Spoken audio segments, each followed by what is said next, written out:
Aujourd'hui, c'est la journée des rumeurs, c'est la journée des certitudes, c'est la journée des prêts, c'est la journée où on rêve, c'est la journée où on est dégoûté, c'est la journée de plein de choses en même temps, les gars. Twitter s'est affolé hier pour plein de trucs, mais plein de trucs de fou.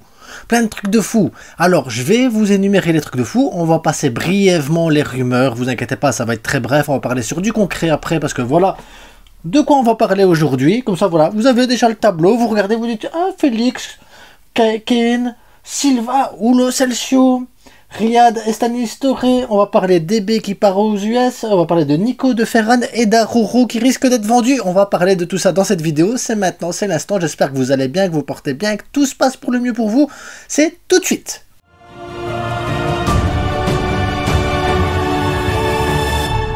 Bien évidemment, abonnez-vous, likez, partagez, c'est hyper important, ça donne de la force, ça me donne beaucoup de force à moi, ça donne de la visibilité à la chaîne et c'est hyper important les gars, hyper important pour moi, pour vous je sais pas mais pour moi oui. Voilà, donc si vous aimez un petit peu la vidéo, partagez-la, si vous êtes fan de moi, likez et abonnez-vous. Et si vous êtes encore plus fan que ça, ben, je sais pas, mettez la petite cloche et dites, ouais, je vais voir toutes les vidéos, c'est génial. Bref, on y va, on se lance direct, les gars. Donc, la première rumeur, c'est Félix. Et oui, Félix, il est là, il veut jouer au Barça, c'est son rêve le plus cher au monde, c'est sa passion, il a toujours aimé le Barça. Alors, pourquoi t'es pas venu directement ? Pourquoi tu t'es pas proposé quand tu étais de l'autre côté, là, je sais plus où tu jouais au Portugal, dire moi je veux pas l'Atlético Madrid, peu importe l'argent qu'il donne, moi ce que je veux c'est le Barça, et faire comme Roque, parce que Roque il l'a fait, il a eu des propositions bien plus chères, il a eu des autres trucs, et le garçon il a toujours voulu le Barça, alors il est venu au Barça. C'est ces joueurs là que je veux, pas toi qui vas à l'Atlético Madrid parce qu'on te propose beaucoup d'argent, ouais. Oui je crois au projet de Simeone, allez, comme si Simeone c'était un entraîneur qui jouait l'offensive. Tu aimes le Barça, t'es fan du Barça, donc tu te rends bien compte que l'Atlético Madrid c'est de la merde pour toi, de la grosse merde. Maintenant tu veux quoi? Venir au Barça? Tu veux que le Barça négocie avec des terroristes? Jamais on va négocier avec les terroristes. Entends bien, Félix, jamais de la vie on négocie avec des terroristes. Les gars ils nous ont piqué Villa pour quasiment rien. Ils nous ont piqué Suarez pour quasiment rien. Ils nous ont pris Depay pour quasiment rien, même si je suis content qu'ils aient pris Depay. Et à côté de ça ils nous donnent Arda Turan pour je sais pas combien de millions. Nous on leur prend Griezmann pour 120 millions, ils les reprennent pour 20 millions, il y a encore ils chipotent, hein, ouh là là là là là là. Allez, il faut arrêter les gars, il faut arrêter, tu peux pas négocier avec ces gens-là, tu ne peux pas négocier avec ces gens-là, tu ne négocieras point avec les terroristes, ça fait partie de la charte de tous les peuples, de tous les organismes qui sont pour la démocratie, les terroristes, c'est non. Alors Félix, t'attendras la fin de ton contrat. Il y a la fin de ton contrat, on te proposera le même salaire que Sergi Roberto, tu porteras peut-être le maillot du Barça à ce moment-là en disant oui j'aime le Barça, c'est ma passion, j'ai toujours voulu venir là, je m'excuse pour toutes les années que j'ai passées à l'Atlético Madrid. Voilà, à ce moment-là tu pourras venir. Avant, je veux rien savoir de Félix, rien, je veux même pas qu'on aille négocier un truc avec l'Atlético. Si l'Atlético ils veulent bien nous le vendre, alors c'est à une condition, et c'est la seule condition que je donnerai, c'est on nous rembourse tout l'argent qu'on a mis pour Griezmann, on nous rembourse tout l'argent d'Arda Turan, on nous rembourse la vente de Villa, on nous donne ce qu'on nous doit réellement pour Suarez, pour Depay, et à ce moment-là, j'ai fait le calcul, ça doit faire un petit 180-200 millions, et on prend Félix gratuitement. À ce moment-là, je veux bien. Si l'Atlético Madrid nous donne tout cet argent-là, plus Félix, on prend Félix, il n'y a pas de problème. Je m'excuserai même là en vidéo, j'irai même jusqu'au stade là-bas à Madrid pour lui dire « Ok, je m'excuse, voilà, c'est bon, je rentre chez moi. » Mais s'il n'y a pas cette proposition-là, je vais rien savoir. Moi, Félix, il a qu'à rester là-bas, il avait qu'à pas partir, et s'il avait vraiment le Barça, il serait venu. En attendant, il cherche une porte de sortie parce qu'il s'est planté, tant pis pour lui, ça arrive. Nous, de toute façon, on n'a pas besoin de lui spécialement. Non. Là, en ce moment, en plus, on a d'autres rumeurs, d'autres trucs importants. Il y a Silva, là, que tout le monde rêve d'avoir. Bref. Donc, la parenthèse Félix, elle est finie. Kane. Alors, on parle de Kane pour la saison prochaine. Moi, la saison prochaine, alors, imaginons que Kane n'aille pas au PSG. Imaginons que Kane n'aille pas au Real Madrid. Imaginons qu'il ne bouge pas de Tottenham, ce qui a de grandes chances, parce que le président de Tottenham, quand même, c'est... il est là au niveau de... Il est là. Le gars, il te demande des trucs de fou. Bref. Imaginons que Kane fasse encore sa dernière année à Tottenham, qui prolonge pas. À ce moment-là, pourquoi pas aller chercher Kane? Clairement, on n'a pas d'attaquant. Vous allez me dire, oui, mais il y a Robert Lewandowski. Robert Lewandowski, c'est un contrat de 2 ans plus une en option, et il peut être résilié. Le Robert Lewandowski, il aura à ce moment-là 36, 37 ans, je ne sais pas exactement. Donc on pourrait résilier son contrat, lui dire, écoute, maintenant profite de la vie, c'est gentil d'être venu pendant 2 ans. Parce que le football, c'est ça aussi. Prendre Kane qui sera un peu plus jeune quand même. Et Kane, c'est quand même un excellent joueur. Donc moi, Kane, franchement, l'année prochaine, si on peut le prendre, je dis oui. Voilà, ça s'arrête là la conversation parce que de toute façon, c'est une rumeur qui n'a pas lieu d'être parce que Kane, je suis quasiment sûr et certain qu'on n'aura pas Kane, les gars. Donc on va pas s'éterniser là-dessus à savoir si oui ou non. Voilà, la rumeur est apparue, j'en parle vite fait, c'est tout, c'est plié. Point. Alors, si on n'arrive pas à signer Bernardo Silva, ce qu'il y a de grandes possibilités que ça se fasse pas, hein, alors, les gars, on est d'accord. J'ai fait une vidéo hier où je parle de Bernardo Silva, j'explique toutes les raisons qui vont faire que pourquoi Bernardo Silva, il va peut-être venir, mais au final, il viendra pas. Ça, c'est la vidéo d'hier. Aujourd'hui, on vous annonce que s'il vient pas, il viendra pas. À ce moment-là, le Barça, il est sur Lo Celso. Lo Celso qui a déjà plusieurs fois eu des rumeurs dessus. Moi, je pense que Bernardo Silva, il viendra pas. De base. Parce que, bon, je sais pas si vous vous souvenez de l'époque, on voulait un 6, on a eu Kimmich, puis on est passé à Zubimendi, puis on est passé à Amrabat, puis on est passé à Brozovic. L'histoire nous rappelle qu'on a eu Oriol Romeu à la place. Donc, là maintenant on est sur Bernardo Silva. Bernardo Silva, voilà, les rumeurs, elles enflent comme on veut, il n'y a pas de souci avec ça.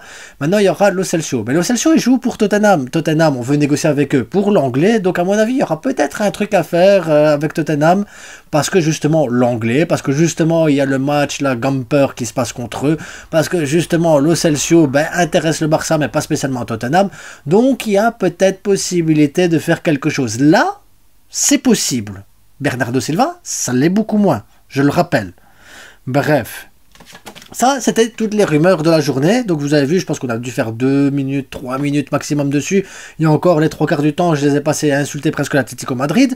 Donc maintenant on va parler des prêts, les joueurs du Barça qui partent en prêt. Donc Estanis et Riyad ne partiront pas à la tournée US, parce qu'ils doivent trouver un point de chute pour un prêt. C'est une excellente chose, parce que la tournée US elle est faite pour utiliser des joueurs qui peuvent rentrer dans la rotation, des joueurs qui peuvent de temps en temps gratter 1 minute ou 2 chez les jeunes, et Riyad et Estanis sont passés à un niveau supérieur. Ils n'ont pas besoin d'aller gratter 1 ou 2 minutes. À leur poste à eux, il y a déjà des joueurs. Donc, il y a trop de concurrence pour eux au Barça. Et faire une année de prêt, comme Abdel l'a fait la saison passée, c'est hyper intéressant. Donc, Riyad partirait pour Gijón en 2e division espagnole. Estanis, j'en sais rien du tout. Et dans les prêts, on a Pablo Torre qui est également parti en prêt à ce moment-là pour Gijón, pour une saison aussi. C'est un prêt, il n'y a pas d'obligation d'achat, il n'y a même pas d'option d'achat pour ces joueurs-là, les gars. C'est vraiment des prêts, il faut qu'ils reviennent au club la saison prochaine. Et ça, pour moi, c'est excellent. Et au lieu de gratter 2-3 minutes par-ci par-là et ne pas évoluer, ils vont avoir du temps de jeu, ils vont évoluer dans une équipe où ils vont être titulaires, et ça va leur faire du bien, ça va leur faire grandir. Donc pour moi, franchement, c'est un excellent choix de la part du coach, un excellent choix de la part du staff. Enfin, quand c'est bien, c'est le staff. Donc, excellent choix du staff. Parce que quand c'est mal, c'est Xavi. On voit les affaires, les gars. On les voit, comment vous êtes objectifs tous. Bref. Donc, en tournée US, comme je l'ai dit, il y a des joueurs de l'équipe B qui vont venir. Là, je prends mon petit carnet parce que je les connais pas tous. Casado, ça on connaît. Yamal, on connaît, il n'y a pas de problème. Garrido, on connaît aussi.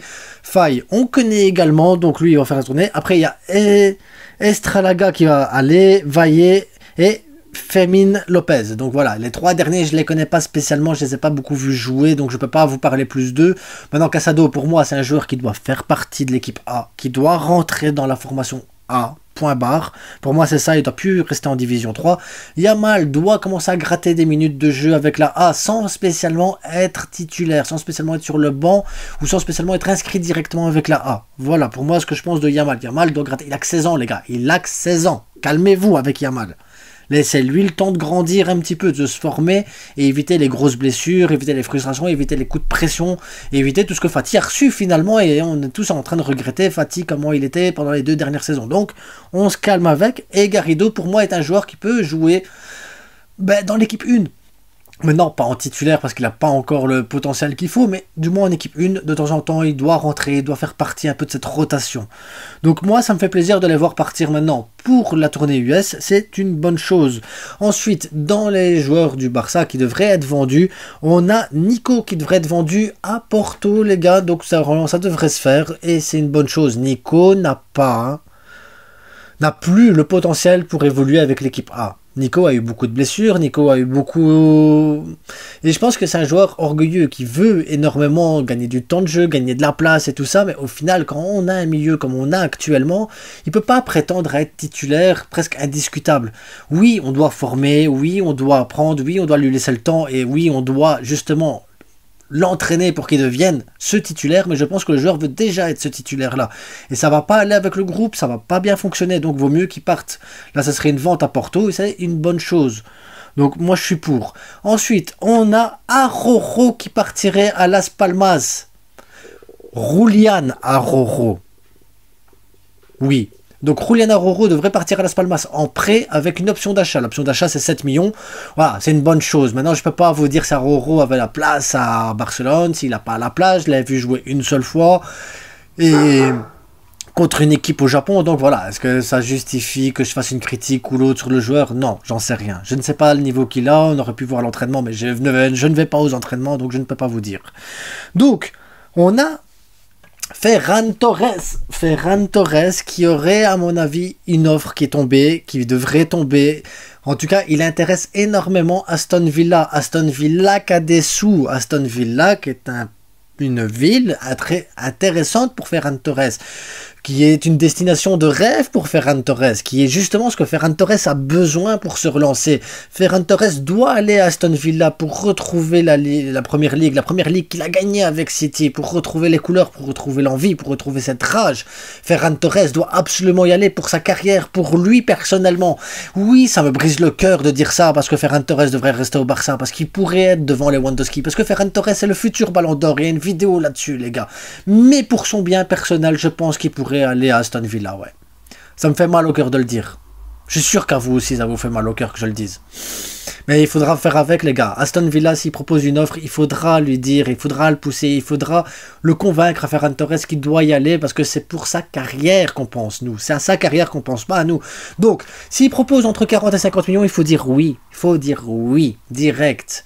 Et autre information, Malcolm, il n'est pas là, tiens. Malcolm, vous vous souvenez de Malcolm qui a joué au Barça, qu'on a vendu au Zénith? Ah ben, on a un pourcentage encore dessus en cas de vente. Ah ben, il devrait être vendu à Al-Hilal, oui, il devrait être vendu à Al-Hilal, donc ça veut dire qu'on va gagner de l'argent grâce à Malcolm. Malcolm, c'est le meilleur transfert de toute la décennie, les gars. Il est venu, on l'a acheté, on l'a payé, on l'a revendu plus cher, et on va encore prendre des sous. Et ça, c'est beau, ça, c'est beau, ça, c'est le Barça que j'aime. Ça, c'est le Barça économique comme on l'aime tous, les gars. En attendant, abonnez-vous, likez, partagez. On se retrouve tantôt pour la prochaine vidéo. Les objectifs du Barça pour la saison à venir. Oui, vous avez voté pour ça et vous avez voté également pour la recette de frites. Donc il y aura une recette de frites tantôt. Wouh!